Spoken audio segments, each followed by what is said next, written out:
Hello guys and welcome back to my channel, and this is Papa Dave, and for today's video guys, i-update ko kayo dito sa work from home namin na kumikita kami ng 10,000 weekly. So ipapakita ko sa inyo sa mga nagsasabi na walang long term dito sa work from home. So ito yung proof natin na hanggang ngayon, simula nung nag-vlog ako about dito sa trabaho namin sa Poshmark sa cross listing, ay nagwo-work pa rin siya hanggang ngayon. Okay guys, kung bago ka lang dito sa ating YouTube channel, please subscribe and hit the notification bell para updated ka sa mga tutorials natin. Okay, so dito muna tayo sa work in progress namin. So dito sa Upwork. So dito, i-refresh natin now para makita natin na live to. Yan, i-refresh natin siya. So meron na kaming 193 dahil sa ngayon ay nag-work si Mrs. So ito yung work in progress namin dito sa trabaho namin sa Poshmark. Ito yung cross listing. From Poshmark, ililipat namin siya sa eBay, Poshmark US at saka sa Canada. So ito yung mga trabaho ng mga pang beginners. So nung last na nag-vlog ako ay pinakita ko sa inyo na yung trabaho na to. So hanggang ngayon ganun pa rin. Tapos nagdagdag pa siya ng isang worker. So naipasok namin yung anak ni Mrs. na naipasok namin siya dito sa trabaho. So dalawa na kami nagtatrabaho dito. So palitan kami ni Mrs. Tapos yung anak niya nagwo-work na rin dito na pareho kami ng rate. So ayun ang kagandahan dito sa Poshmark. Hindi kagaya sa ibang mga work from home, kagaya sa eBay dropshipping, sa mga Shopify.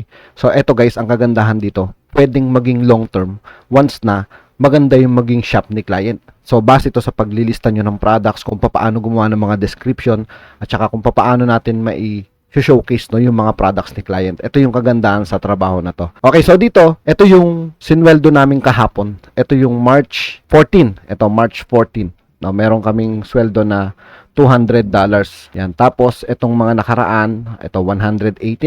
Tapos kinakaltasan siya ni Upwork ng 10%. Ito meron tayong 225. So ito yung date niya, guys. Napapakita natin yung date niya. So January 24, January 31, February 7, February 14, 21, 28. So every week. So weekly yung sweldo namin na to. Hindi laging namimit namin no yung $200 or 10,000 pesos mahigit, no yung $200. Umaabot siya ng mga 11 to 12 something. So ganyan yung swelduhan namin dito. So meron siya talagang long term. So ito mula to ng na-hire kami. Dire-diretso siya weekly. So sa trabaho na to dito sa Poshmark ni client, ang ginagawa namin dito, naglilista kami ng products. Tapos etong Poshmark Canada, so kung makikita nyo rito na Poshmark CA, tapos dito sa kabila ay Poshmark.com or Poshmark US. Tapos dito nililipat namin siya sa eBay. So cross listing na gumagamit kami ng Prime Lister. So yung Prime Lister, sa mga nanonood sa inyo, sumusubaybay dito sa trabaho na to, ang kagandahan ngayon sa Prime Lister ay automatic na siyang nagdi-delete, no? Kapag kin-cross list natin siya from Poshmark Canada, Poshmark US at saka sa eBay, automatic na siyang nagdi-delete once na na-sold na siya sa isang platform. Yun yung kagandahan dito sa Prime Lister. Okay, so sa mga magtatanong sa inyo, no, so ano yung trabahong a-applyan namin, papaano yung gagawin namin? So kung bago ka lang dito sa channel natin, makikita mo sa description ng video na to kung papaano ginagawa yung trabaho na yun. Or pwede kang pumunta sa va4ecomcourse.com. So dito makikita nyo guys, no, sa profile, kapag na-detect na ni Upwork, yan, makikita nyo dito sa profile, ayan, no, kaka-refresh lang natin, meron siyang Poshmark agad.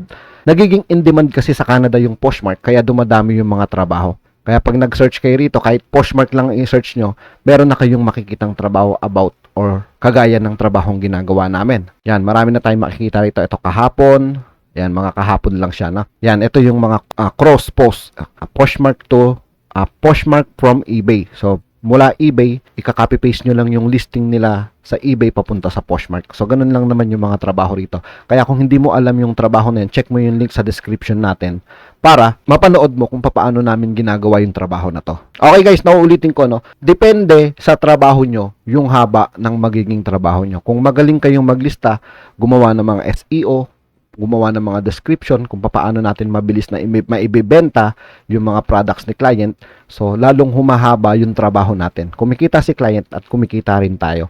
So ito yung sinasabi ko na nakadepende na rin sa freelancer, sa atin mga VA, kung ano yung kahihinatnan ng pinagtatrabahuhan natin, dahil si client ay dumidepende sa atin kung paano natin ginagawa yung trabaho. Kapag magaling kayong maglista, mabenta yung mga products ni client, so mas lalong tumatagal yung mga trabaho natin.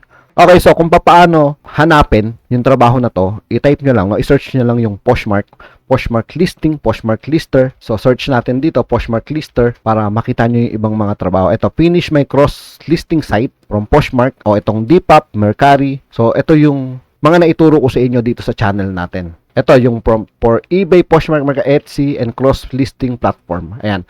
I-search nyo lang yung Poshmark Lister or Poshmark Listing para makita nyo yung mga trabaho na to. Sa mga video naman na itinuturo ko kung paano ginagawa yung trabaho na to, meron tayo dun mga proposal letter na ipinapakita kung paano ina-applyan yung trabaho na to. So, check nyo lang yung link sa description. Okay guys, na yan yung update natin, no, na hanggang ngayon ay etong work in progress pa rin kami. Bakit wala kaming pending? Kapag top freelancer ka, wala kang hold. Every week susweldo ka. Ayan ang kagandahan kapag top freelancer ka dito sa Upwork. Okay guys, so sana nakatulong sa inyo yung video na to. Kaya sa mga naghahanap sa inyo, sa mga newbie na naghahanap ng mga madaling trabaho, so ito yung isa sa i-recommend ko sa inyo na isa sa pinakamadali na kayang-kaya ng kahit na sino sa inyo, itong Poshmark Product Lister, itong cross-listing. Okay, so sana nakatulong sa inyo yung video na to.